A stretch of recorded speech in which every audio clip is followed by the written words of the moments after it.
ہن لباس لکم وانتم لباس لہن، کہ تمہاری بیویاں تمہارے لباس ہیں، اور عورتوں سے کہتا ہے تمہارے خاوند تمہارے لباس ہیں۔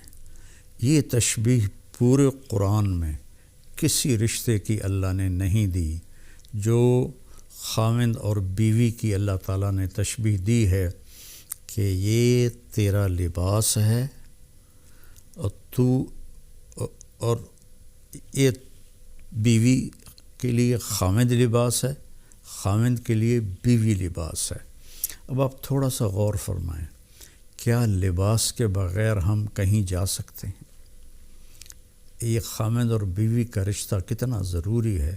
ہمارے ہاں تو ہندی معاشرہ ہے، کسی کی بیوی فوت ہو جائے تو اس کو لڑکی نہیں ملتی، اور کسی کا خاوند فوت ہو جائے تو اس سے خاوند نہیں ملتا، کوئی بیوہ ہو جائے، مطلقہ ہو جائے، اس کا کوئی رشتہ نہیں پوچھتا، ایک آدھ بچہ ہو تو وہ بیچاری اسی کے ساتھ ہی گزار دیتی ہے، اس کا کوئی رشتہ مانگنے بھی نہیں آتا۔ میں چاٹ گیا تھا، وہاں میں نے معاشرت دیکھی کہ 8 بچوں کی ماں کو بھی طلاق ہو جائے تو عدت کے بعد فوراً اس کی شادی ہو جاتی ہے، اور جو خاوند ہوتا ہے وہ 8 بچوں کو سنبھال لیتا ہے۔ حالانکہ غریب ملک ہے بالکل، اور یہاں سب کچھ ہے، لیکن کہیں کبھی کسی بیوہ کی شادی ہو، اس کے ساتھ بچے ہو تو کہیں جی اسی بچہ نہیں لینا، اسی بچی نہیں لینی۔ اللہ کے واسطے یہ ہندی معاشرت چھوڑو، اپنے نبی والی معاشرت اپناؤ۔ پہلی شادی میرے نبی نے بیوہ عورت سے کی ہے، اور سب مطلقہ ہیں یا بیوہ ہیں، ایک کنواری حضرت عائشہ بس۔ تو لباس کے لیے کیا ہے، ہم کتنی احتیاط سے رکھتے ہیں، خاص طور پر عورتیں اپنے لباس کا کتنا خیال کرتی ہیں، کیسے وہ ایسے لٹکا کے رکھتی ہیں کہ اس کی کریز خراب نہ ہو۔ مرد اپنے لباس کا کیسے خیال کرتے ہیں کہ اس کو لٹکا کے رکھتے ہیں، کریز خراب نہ ہو، پھر جب پہن لیتے ہیں ایسے ویسے دیکھتے ہیں میں کیسا لگ رہا ہوں۔ تو آپ کو کتنا ہی غصہ آیا ہو، کبھی آپ نے اپنا گریبان پھاڑا ہے؟ آپ اگلے کا گریبان پکڑو گے تو تیری ایسی تیسی، اپنا نہیں پکڑو گے۔ تو اگر آپ اپنی بیوی کو بے عزت کر رہے ہیں تو آپ نے اپنا کرتا پھاڑ دیا ہے۔ کوئی آپ کو عقل مند کہے گا؟ آپ اتنی حفاظت کرتے ہیں کہ کھانا کھانے سے پہلے اوپر رومال بچھاتے ہیں، ہوٹلوں میں بھی ملتا ہے، اب گھروں میں بھی ہوتا ہے، کہ تاکہ کھانے کے کوئی ذرات یا سالن کا کوئی قطرہ وہ کرتے پر پڑ نہ جائے۔ اتنی احتیاط کرتے ہیں۔ اتنی سی احتیاط آپ کر لیں اپنی بیوی کی اور بیوی اپنے خاوند کی، کہ ایک دوسرے کو برداشت کر لیں۔ جو اللہ کی قسم کھا کے کہتا ہوں، ضد چھوڑنے میں اور جھک جانے میں ساری کامیابیاں اور عزتیں چھپی ہوئی ہیں۔ میرے ساتھ اللہ نے شہرت کا عجب معاملہ کیا تو مجھے بہت مسائل کا سامنا کرنا پڑا، تو اللہ تعالیٰ نے مجھے ان 2 چیزوں کی توفیق عطا فرمائی۔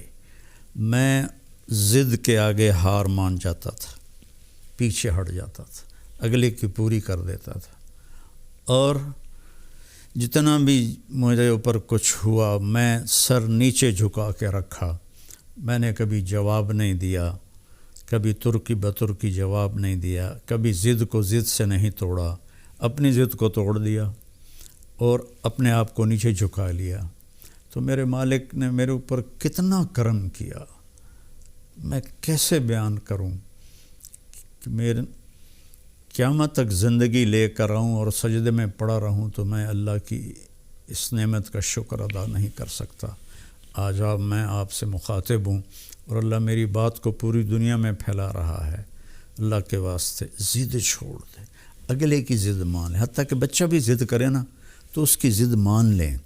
مائیں اس کی پٹائی شروع کر دیتی ہیں، وہیں سے نفرت کے بیج آپ ان کے اندر بو دیتے ہیں۔ ایک جگہ میں تھا تو خواتین جمع تھی تو کہنے لگی مولانا ہمارے بچے ہم سے ڈرتے نہیں۔ میں نے کہا تو کیا تم ڈائن ہو جو تمہارے بچے تم سے ڈریں؟ تم ماں بنو، تم یہ سوال کرو کہ ہمارے بچے ہم سے پیار کریں، کیا کیا جائے؟ یہ بھی کوئی سوال ہے کہ ہمارے بچے ہم سے ڈرتے نہیں؟ ڈرانا نہیں ہے، قریب کرنا ہے۔ تو جھک جاؤ، آپ کا گھر آباد ہو جائے گا۔ اللہ کی قسم کھا کے کہتا ہوں، آپ کے گھر میں خوشیاں رہیں گی۔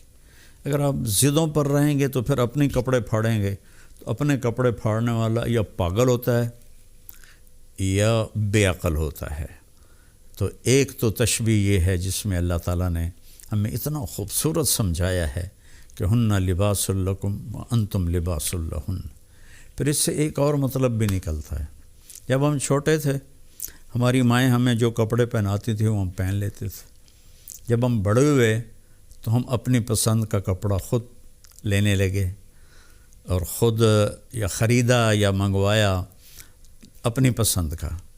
تو اس میں یہ اشارہ ہے کہ بچہ جوان ہو تو ان کی پسند کا خیال ضرور کریں، ان کی پسند کا خیال ضرور کریں، ان پر اپنی مرضی مسلط نہ کریں۔ وہ اگر خوشی سے مان رہے ہیں شکر ہے اللہ کا، لیکن مثلا بیٹا کہہ دیتا ہے کہ اماں میں نے یہاں شادی نہیں کرنی، یا بیٹی کہہ دیتی ہے اماں میں نے یہاں شادی نہیں کرنی، وہ اللہ کے واسطے ان کے اوپر زبردستی نہ کرو، جبر نہ کرو۔ یہ اللہ نے ان کو حق دیا ہے، لڑکی کو بھی لڑکے کو بھی اللہ نے حق دیا ہے کہ وہ انکار کر دے۔ اس کو لڑائی نہ بناؤ، اس کو نافرمانی نہ سمجھو بچوں کی۔ یہ بچے اور بچی کا حق ہے، تو ماں باپ اس کی رعایت کریں، زبردستی کی شادیاں نہ کریں۔ بہت تباہی مچتی ہے، بہت تباہی مچتی ہے۔ عمر گزر گئی ان کے بھیانک انجام دیکھتے ہوئے، جہاں ماں باپ نے ٹھونس دیا لڑکی پر کہ ایتھے ہی کرنی ہے، یا بیٹے پر ٹھونس دیا ایتھے ہی کرنی ہے نہیں تو گھروں نکل جا۔ یہ اس قسم کی فضول باتیں، یا ہم نے تو بس ارائیوں میں کرنی ہے، ہم نے تو جٹوں میں کرنی ہے، ہم نے تو راجپوتوں میں کرنی ہے۔ میرے نبی کا فرمان ہے نیک دیکھو، نیک نیک ہو، صالح ہو، اچھے اخلاق والا ہو، جس قوم کا بھی ہو رشتہ جوڑ دو۔ میرے نبی نے اپنی ایک بیٹی اپنے گھرانے میں دی حضرت علی علیہ السلام کو، باقی تینوں بیٹیاں آپ نے اپنے خاندان سے باہر دی ہیں۔ حضرت عثمان کو جو بنو امیہ میں سے تھے 2 بیٹیاں ان کو دی، ابو العاص کو بڑی بیٹی حضرت زینب دی۔ تو رشتوں میں اس بات کا خیال رکھیں کہ بچوں کی رائے کا خیال رکھا جائے۔ بات لمبی ہو رہی ہے لیکن ضروری ہے۔